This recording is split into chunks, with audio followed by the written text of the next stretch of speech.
Hey ladies, calling all entrepreneur women, creatives, visionaries, and builders.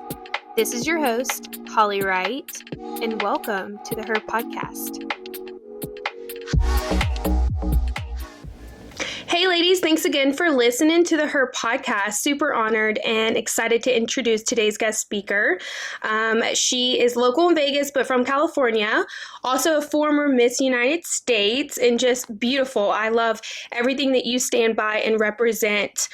So what an honor to have you in the podcast today. So Miss Sharelle, welcome. Thank you so much for having me. It's an honor as well. I'm excited to kind of hear your story and what kind of landed you into who you are today. Yeah. You do a lot of public speaking. Like I said earlier, you were former Miss United States, which is a big deal. So let's kind of chat a little bit about kind of what got you started into that. Why don't you tell the listeners a little bit about who you are and kind of what you do now? Well, I'm going to give you bullet points so that we can. Let's go for it. So I actually, grew up a Christian, and that is part of my story, and that's part of why I'm in pageantry at all. Okay. But I was 4 years old when I accepted Jesus into my life, and then at church camp I was baptized in the Spirit. Okay. And then from there, I've always said that I had the Holy Spirit as like my best friend, and I didn't have an imaginary friend, but I had the Holy Spirit. Okay. And so I walked with him throughout my entire life, and I've always just had a very ambitious spirit. Like I love doing things. I love getting things done. I love competing. I love sports, all of that. And then fast forward to kind of like later in life. And I actually had some girlfriends who told me, hey, you should, compete in pageants. I was like, nope, I'm good.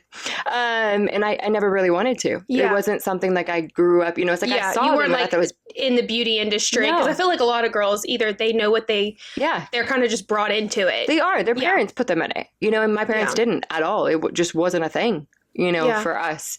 And so it was actually much later in life, and I'm out here in Vegas. And I had someone reach out to me specifically. Her name was Sharelle. She was previously Miss Teen California. Okay. And she's like, hey, you should, consider pageantry. And I was like, and I prayed about it. And I was like, okay, fine, I'll meet with you. Yeah. And I sat down and I met with her in a coffee shop. And she's like, listen, this is what pageantry is. And she explained to me about the platform, about giving back. She goes, I watch you. You're already giving back. You already are out there. You literally, and so just started listing out the things that she saw even throughout my profile, social media. And she was like, and you're beautiful. I think you should do this and compete in North Hollywood.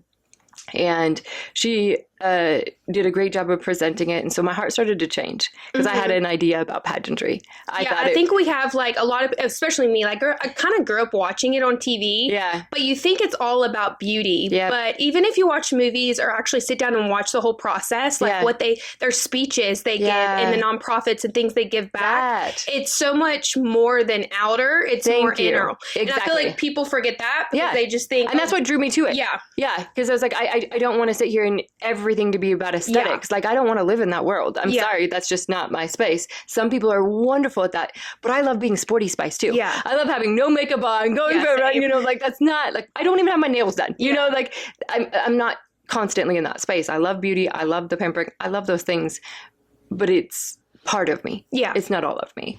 And so like learning that there was so much more to it, and that I could actually have an impact, like inspire other people. Yeah. I was like, oh, okay. Like I'm interested. And then I prayed about it and I felt just like this peace to go for it. And so I ended up buying my dress the night before. Oh, wow.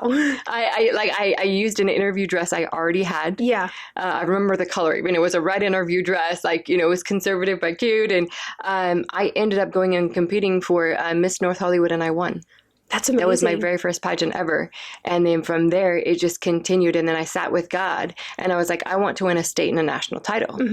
And that's very aggressive because it is more common for you to have a child that goes into the NFL than to win a state title or a national title. Gotcha. Wow, that's so crazy. Yeah. And it's probably just a different, imagine the connections you met, just the women you got to do life with in that season. 100%. Yeah. And not only is it beauty and internal, but it probably, God knew it set you up for so just much exposure, social media, and the influence. And he already knew you could handle it. It's why he brought you through it. So that's so cool. Well, I love that you brought that up because I actually had a lot of growth in the process. So I didn't win until almost 10 years later win the national title. Okay. And so I competed several times and it's like I got first runner up, top 10. Yeah. Like I was always, in the mix, but I didn't win the national title until 10 years later. And I keep thanking God for the time in the season that he gave me the title. Because number one, it was persistence, never giving up. But number two, he actually curated just maturity in me through the process to be able to completely serve, to lay down anything that wasn't of him so that I could hold the title in a better way. Does that make sense? Yeah, that makes sense. That's beautiful. And I think if you read the Bible too, you go through so many stories of people who, before they reached their glory, before they reached the purpose, they had to go through a breaking point. And David. Things didn't make sense. People got made fun of. But I think there's something beautiful where God kind of almost like breaks you down and takes you through a process before he blesses you. And it just shows the faith. Because if he gave it to you right then and there, it wouldn't be the same, Yeah, it kills a lot of people. Yeah, the blessing can kill people if you don't have the foundation. And love that. There was a lot of pruning that happened in me, a lot of growth that happened in me. And so it's just like in the middle of it, I just continuously was so thankful that he waited. I love that. To give me the title. That's so cool. Looking back to what a cool story. Well, before you were Miss United States, what was the biggest challenge maybe you had to overcome and how did it shape you in the woman you are today? So before Miss United States, what were you doing and kind of what was that season like for you? I was in LA. Okay. And man, there's so many challenges that I've faced. Some have been personal. Yeah. I don't know if you know, but my sister had gone missing. Okay. And we found her body just shy of 5 years. I was running a company at the time. So I was running a lead expo talent agency. I started that company. Okay. There's so many challenges within business. For sure. And being a woman, and I'm not trying to, elevate it, but being a woman in business, I felt like I had to double prove myself. And I wasn't willing to go be one of the boys and go out and drink and go do that. And I felt like so much business happened at those tables. Yeah. And I was like, I'm not willing to do that, but I'm willing to show up an hour early. Yeah. I'm willing to walk around to every single company and booth and introduce myself, tell my story. Yeah. And work harder. And so, there's personal things that were happening in my life that were so difficult and emotionally that could have shut me down completely. And for part of the time it did. It's like having your sister go missing in that suspended state was excruciating. Yeah. And that's trauma in itself. That's so different than running a business. I can't even imagine. But sounds to me like you were already in a breaking season and maybe confusion in that season too of not even understanding like what was going on or why things were happening.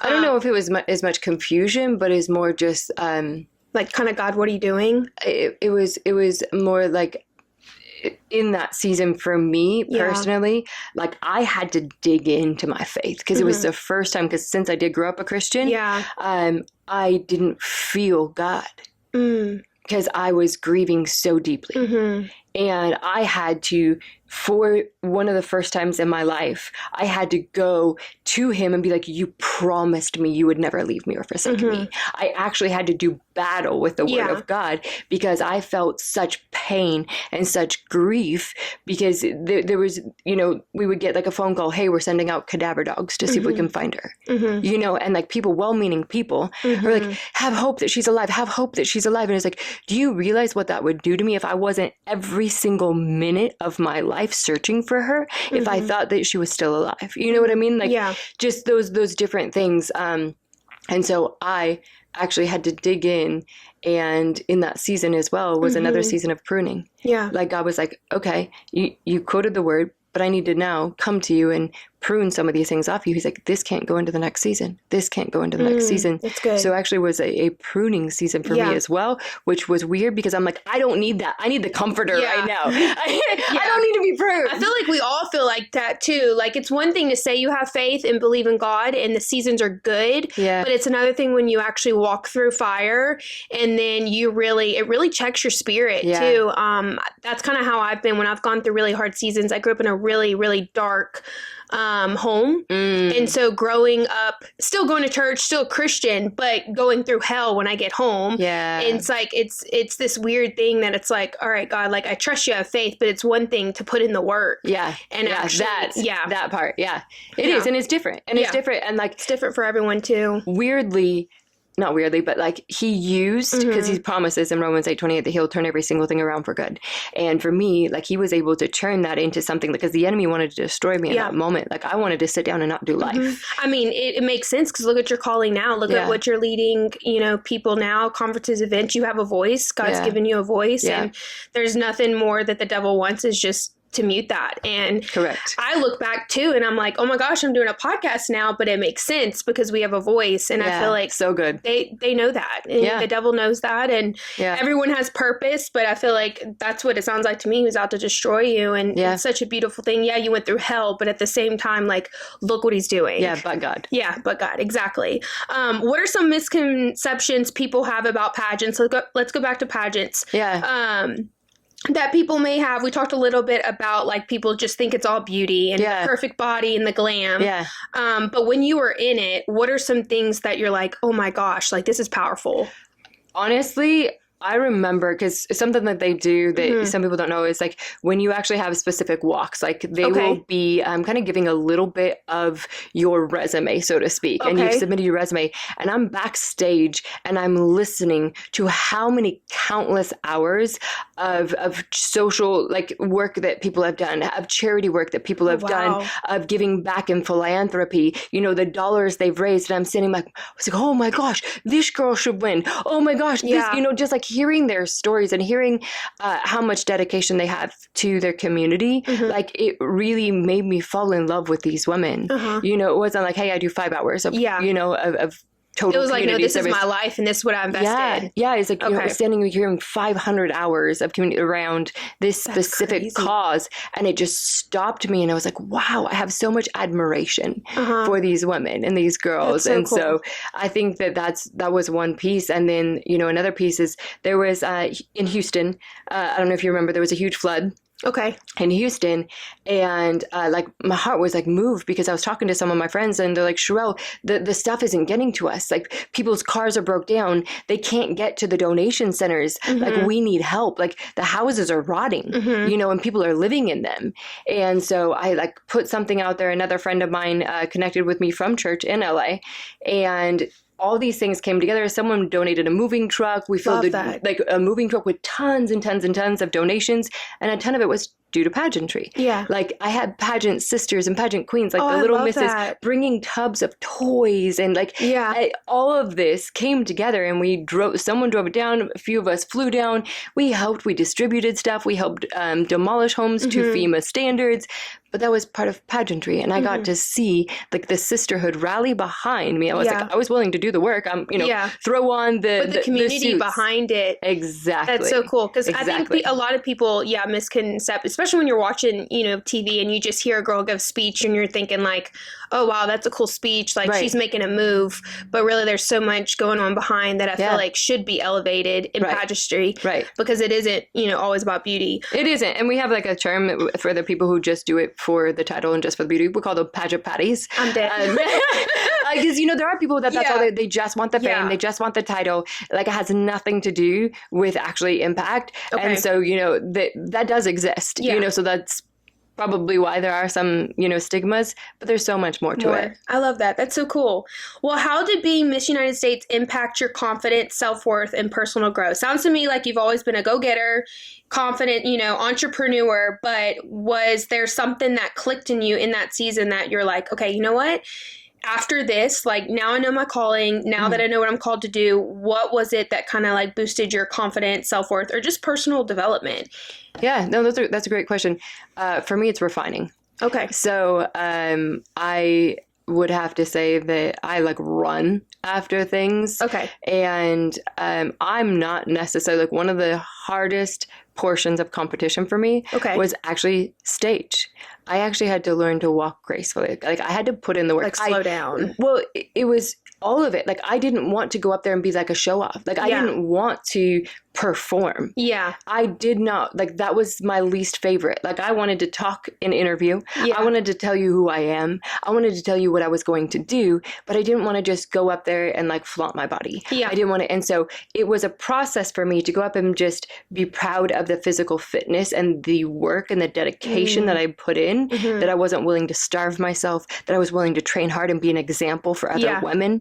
And then the other piece was like the grace, like learning to walk on stage in grace in my gown, because if you walk with me on a regular basis, I am sprinting. Like I'm like fast. And so it's that's how I am in person. Yeah. But to just slow down and like really take it in and take a moment on stage and like the beauty and the joy of it, and that you can reflect heaven in anything. I love that. You can reflect Jesus. And I had moments when I was on that stage and I was in trauma because my sister, like, you know, I was in those places, but I was like, I want to be a light that no matter how or what you're going through, that you can pursue Jesus and that he's going to walk through everything with you. And so it was something I had to grow in, and that it wasn't like flaunting, but it was like representing myself on a stage. I love that. It's almost like you were just, I feel like if I had that mindset and I was on stage, I'm just like, God, I do not know what I'm doing. Like, this is uncomfortable for me, but like, as I walk, just use me. Yeah. And sometimes you have to get to that place where you're just like, I don't know the words to say. Like, this is bigger than myself. Yeah. And I've come through seasons where I'm like, okay, I prayed for this, I'm here, but Lord, you're just going to have to take over because, you know, and so it sounds like that's kind of what you did. That's amazing. What advice would you give women who struggle with comparison and self-doubt in today's social media world? I feel like this is a big one, especially with social media. Everyone's always trying to either be like AI or be like someone else. Comparison and self-doubt is a huge thing in today, but what is something that you would encourage the women listening if they're struggling in that? Comparison kills. Yeah. I would say something that was so beautiful and something I did learn in pageantry is you can walk in and you could literally, oh, that's beautiful about that person. That's beautiful about that person. This person's beautiful. One of the things was just if I wanted to grow, it had to be between myself and the future me. Like it wasn't about anybody else, because I'm not going to have anybody else's body. I can allow them to inspire me. Yeah. I can learn health tips from them. I can learn beauty tips from them. But the reality is, this is my body. This is what God gave me, and I want to do the best that I can. So the only person I'm really competing with is myself. That's good. And that it's real. Like, I mean, you know, like people put that on a quote, you know, it's just like, I'm only competing against, it's real. Yeah. Like when you do, it's like, okay, you know, I'm going to do better than I did yesterday. Yeah. Yesterday was, and so if you want to compete, that's what I do. It's like, okay, I did a 8-minute mile. I'm going to do 7:55 tomorrow. If I did 2-minute plank, I'm going for a 3-minute plank tomorrow. So it's this competition that like allows yourself, and this is something that's really key too, is you believe yourself.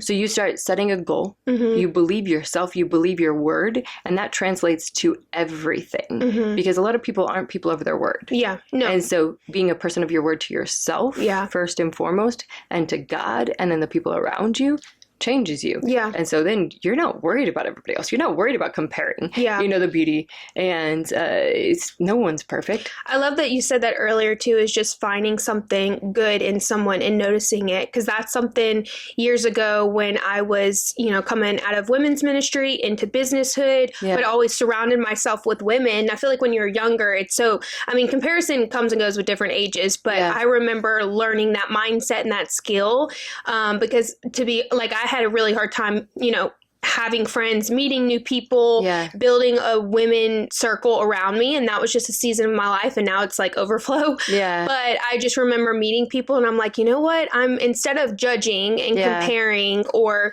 you know, being insecure in my own self, I'm going to find something good in someone and call that out of them. Amen. Yeah. That's what God's called us to do. And call it out of them. And then, you know, the fruits that they have, like we can connect and collab and make each other better. And then that's when I learned that mindset and that trick, that's really where my friendships flourished and how I was able to build a community of women, because, you know, you can show up into a room in front of a lot of people and like you said, it's you against you. So at the end of the day, you're, you know, you're losing you're losing opportunity, you're losing connection. But I think if you can look at someone and draw the positive out of them and just see the fruit, of people, that's something amazing to have.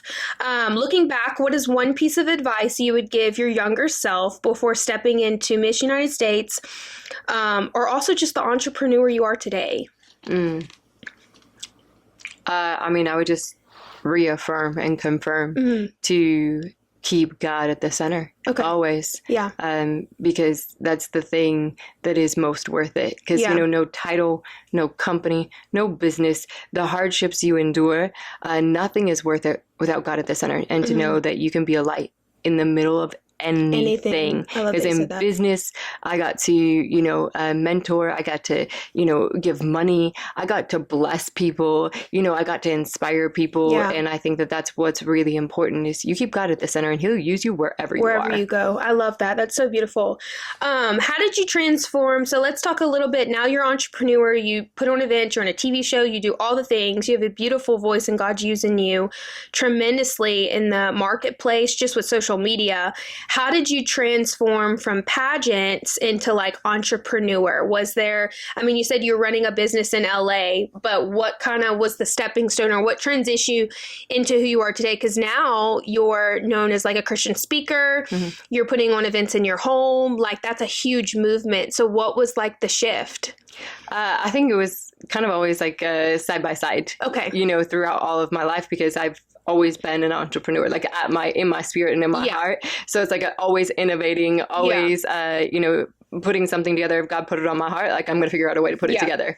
And we also have the Roar Fest coming up, which is, I can't tell the date yet. But it's going to be in spring of next year, which is really, really powerful. We did a Roar Fest before, huge worship festival. So what we do in our home, we do that outside in a big space. I saw a little bit on your social media and I was like, wow, this is incredible. So it's not like a conference. It's it's a worship festival. Yes. Love that. And you do that here in Vegas. We do, yeah. And this time it is going to be well, I'm not even going to tell. You don't have to spell it. I'm going to save it. Yeah, I'm going to save it. But we have a ton of incredible worship artists. We have local worship leaders. We have food trucks. We have vendors. Oh, that's so cool. It's so beautiful. And I think it's just simultaneously like, if you bring God into business, if you bring God into your life, it literally is just integrated. It's not really a transition, so to speak. I did close the doors of Elite, like I did shut the doors of that company.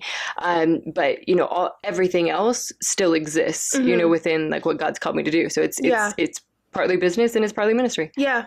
But it aligns with your calling and then also business. Because I feel like if God's given you the gift to be a business owner, which entrepreneurship is not for everyone. No, it's not. But also you stand in faith like me. And so I love that you said they kind of just go together. It's not like you woke up one day and you're like, okay, I've been doing business for a while. Now I'm going to do ministry. Like, I think it's powerful when you do both because people in the marketplace need it. 100%.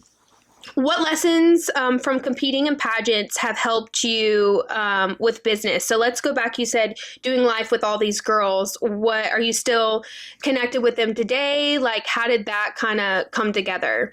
Yeah, I'm connected with a lot of them. Yeah, still to this day. We reach out, we do things together. That's so cool. You cheer each other on even from a distance, but you stay in touch and you watch the ones who are actually doing and making an impact. Yeah, love that. Let's go into entrepreneurship. As an entrepreneur, what has been your biggest failure or setback, and what did it teach you?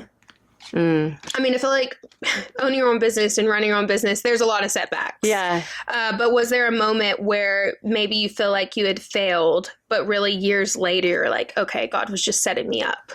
I don't know that I really feel like I failed, because it's like, I would say the hardest time was like kind of COVID. Okay. And then really feeling like I had to start back over again. Yeah. Once COVID was over. And that was like, oh my gosh, rebuilding. I did so much work to build this from the beginning and now I have to rebuild. But it's just like knowing that if that's your call, that no matter what, you don't. Yeah, exactly. Yeah. That's great. Let's go into social media. I feel like you've kind of built a brand for yourself. You do a lot of different things. But how did you build a personal brand that feels authentic while still staying grounded in your business? So when you started kind of putting yourself out there with social media, was it business based, or was it was kind of just everything that you're doing and then you kind of got opportunities through connections? Funny story. I hated social media. Yeah. It's a lot. Well, my girlfriend, it was like hiking and it was in Los Angeles and, I would train all the time. Then when I was out there, I was actually demoing and modeling for doing like fitness equipment. I would do like Ironman equipment and all this stuff. And she's like, flips it on me because we used to hike every morning and kind of that was part of my squad was we would challenge each other to grow. And she flips it. She goes, you need to be doing this. And I was like, fine. Yeah. And so that was kind of like the beginning of, a friend pushing me to do it.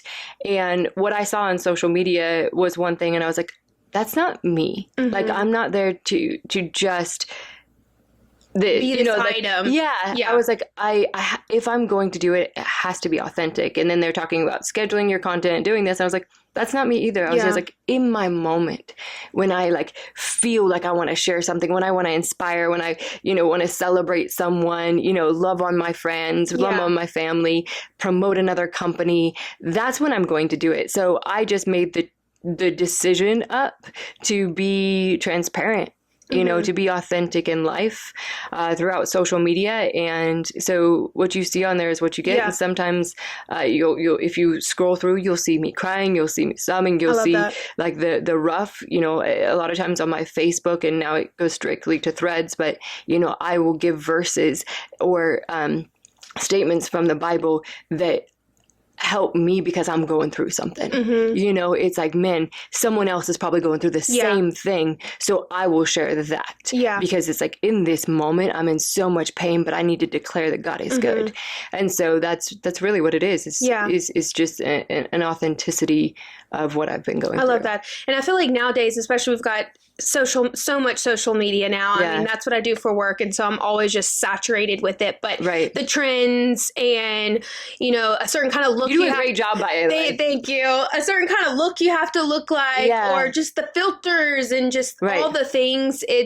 You kind of lose the authenticity to it. And so that's something that I'm like, okay, I love that you said like, hey, what you see is what you get, because the people who are going to follow you are the ones who are connecting to your content. Right. And it's a beautiful thing to be yourself. I get on TikTok a lot and I'm like, oh my gosh, these girls are so different, but they're so themselves. Right. And then they have so much influence. You know, you've got so many fitness people, all these things. But I think it's so positive and powerful when you stay true to yourself, because at the end of the day, everybody wishes they could do that and be that, but it's not the generation we're in. Mm-hmm. But I love that what you stand for, because I've been through some of your social medias and I'm like, I love that she is not afraid to go there, because women, we need that. Mm-hmm. And I feel like a lot of people are scared to be authentic or real or share faith on social media, but there's power in that. Amen.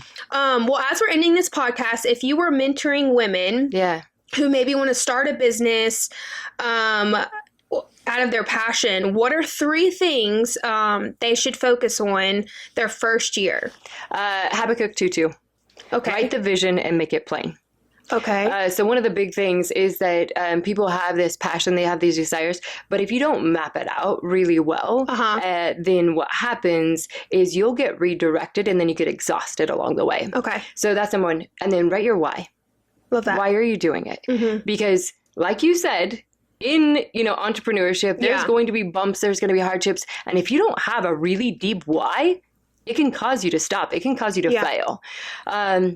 And then the last is have fun. Mm-hmm. I would say there's 2 things in that. So it's like you have fun in the process, and it's just like, and learn and grow and continuously learn, continuously try to be better than you were yesterday. It's like, how can my company grow? How can we be better? How can we be excellent? Not how can we cut corners? Yeah. How can I be the best? Mm-hmm. So it's like, while you're growing and trying to make sure that what you offer is the best, like have fun in the process. So it's just like, it's both. Because if you're not curating something special, you're not proud of it. Yeah.